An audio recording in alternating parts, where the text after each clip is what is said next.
آواز بازگشت کے ساتھ یاور عباس کا آداب۔ آج کے پروگرام میں ہم مسز وجے لکشمی پنڈت کا وہ انٹرویو آپ کو سنوا رہے ہیں جو ہم نے سن 1979 میں پہلی مرتبہ نشر کیا تھا اور جس کا ایک چھوٹا سا اقتباس اس سلسلے کے پہلے پروگرام میں پیش کیا گیا تھا۔ مسز پنڈت کا مجھے وہ زمانہ یاد ہے جب میں سن 39، 40، 41 میں الہ آباد یونیورسٹی میں ایک نوجوان طالب علم کی حیثیت سے دور سے ان کی پرستش کیا کرتا تھا، صرف اسی لیے نہیں کہ ہندوستان کی آزادی کی تحریک میں وہ نہرو خاندان کے ساتھ ساتھ پیش تھیں، بلکہ اس لیے بھی کہ قدرت نے ان کو ذاتی حسن کی نعمت سے مالا مال کیا تھا جس نے ایک نوجوان کے دل کو اور بھی موہ لیا تھا۔ پھر کوئی 25 برس بعد 1964 میں جب میں اپنی فلم انڈیا ماں انڈیا بنانے برطانیہ سے ہندوستان گیا تو مسز پنڈت کی خدمت میں حاضر ہوا جب وہ ہندوستان کی لوک سبھا میں پارلیمنٹ کی رکن تھیں۔ اس وقت سے آج تک جو تعلق ان سے اس وقت نصیب ہوا وہ ان کی شفقت کے طفیل آج بھی قائم ہے۔ ان کی عمر اب 90 سال سے زیادہ ہو چکی ہے اور فالج کے کئی حملوں کے بعد اب وہ صاحب فراش ہیں، لیکن شاید یہ پروگرام سن رہی ہوں، اور اگر سن رہی ہوں تو میری یہ دعا بھی سن لیں کہ خدا ان کو صحت اور آرام عطا کرے۔ انہوں نے آج سے 10 سال پہلے جو بات اس انٹرویو میں کہی تھی وہ معلوم ہوتا ہے کہ جیسے آج کے لیے کہی گئی ہو۔ میں نے انٹرویو کی ابتدا کرتے ہوئے کہا،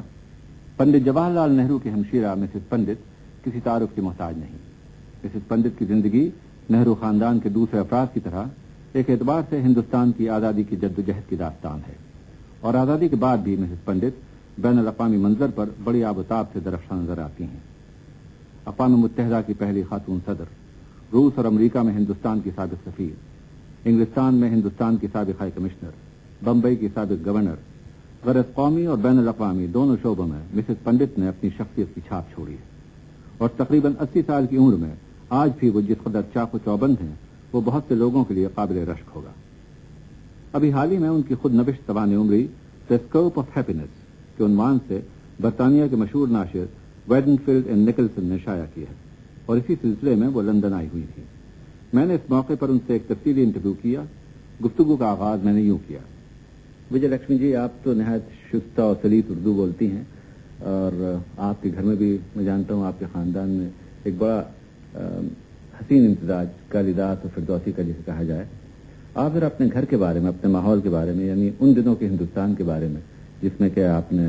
آنکھ کھولی اور جس خاندان میں آپ نے ہوش سنبھالا، اس ماحول کے بارے میں ہمیں ذرا کچھ بتائیے۔ زبان تو میری بہت بگڑ گئی ہے عباس صاحب، وہ بات ہی نہیں رہی۔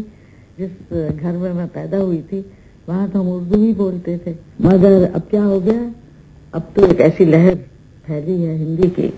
کہ اگر 2-4 اردو لفظ بھی کسی تقریر میں آ جائیں تو اس کے اوپر نکتہ چینی ہونے لگتی ہے، اور کیا کوشش کرتی ہوں میں کہ اب ہندی بولوں زیادہ تر، مگر اردو سے محبت بہت ہے، اس لیے چھٹپنے سے وہی زبان سیکھی اور بولی۔ ہمارا گھر ایک عجیب گھر تھا، اس زمانے کے لیے عجیب، یعنی ہمارے والد جو تھے وہ بہت آزاد خیال کے تھے، اور شاید ان دنوں میں وہ کم لوگ ولایت وغیرہ جاتے تھے، پڑھنے لکھنے کے لیے تو نہیں گئے تھے، مگر بعد میں جب انہوں نے پیسہ ایسا کمایا، وہ ایک امیر آدمی نہیں تھے جیسا سمجھا جاتا ہے، وہ ایک معمولی حیثیت کے کھاتے پیتے گھر کے تھے، اور انہوں نے اپنی وکالت سے ہی اپنا پیسہ بنایا، اور بہت شوقین طبیعت کے آدمی تھے، وہ ہر چیز کا لطف اٹھانا چاہتے تھے اور اٹھایا، مگر گھر 2 حصوں میں تھا۔ میرے والد جو تھے وہ تو بالکل انگریزی طریقے سے رہتے تھے، یعنی گھر بار ادھر کا انگریزی طریقے سے سجا ہوا، انگریزی کھانا، انگریزی ہاؤس کیپر وغیرہ، اور ہم لوگ پڑھانے وڑھانے کے لیے بھی انگریزی ٹیوٹر ووٹر رہا کرتے تھے، اور میری ماں کا طرف بالکل شدھ ہندو گھر تھا، وہاں پوجا پاٹ اور یہ بہت زیادہ نہیں مگر پھر بھی چلتی رہتی تھی، تیرتھ یاترا کو جاتی تھیں، یہ سب باتیں تھیں، مگر اس زمانے میں برداشت سب کو بہت ہوتی تھی۔ یہ میں نے کبھی نہیں دیکھا، مذاق ہمارے والد کرتے تھے ماں سے، مگر کبھی یہ نہیں کہ تم یہ کیوں کر رہی ہو، مجھے یقین نہیں، حالانکہ ہم سے کہتے تھے کہ تمہاری ماں پاگل ہوئی جا رہی ہیں، یہ پتھر پوچھتی ہیں، مگر ان کے منہ پہ کبھی نہ کہیں ہنسے، وہ کہیں مجھے تیرتھ یاترا کو جانا ہے، پیسہ چاہیے، تو وہ کہیں ارے بھائی ولایت ولایت جاؤ کہیں گھومو، تیرتھ تو وہیں ہوتا ہے، اور جہاں ان کا ذرا چہرہ اترے تو فوراً معافی مانگنے کے نہیں جانا ہی چاہیے، کیونکہ تمہاری بدولت تو خاندان بچے گا، ہم لوگ تو کچھ کرتے نہیں ہیں۔ تو وہ ایک تمیز اور وزیداری اور طرز اور تھا، اچھے دن تھے۔ خیر اب تو کہاں گئے، نہ کبھی آئیں گے کسی ملک میں۔ وجے لکشمی جی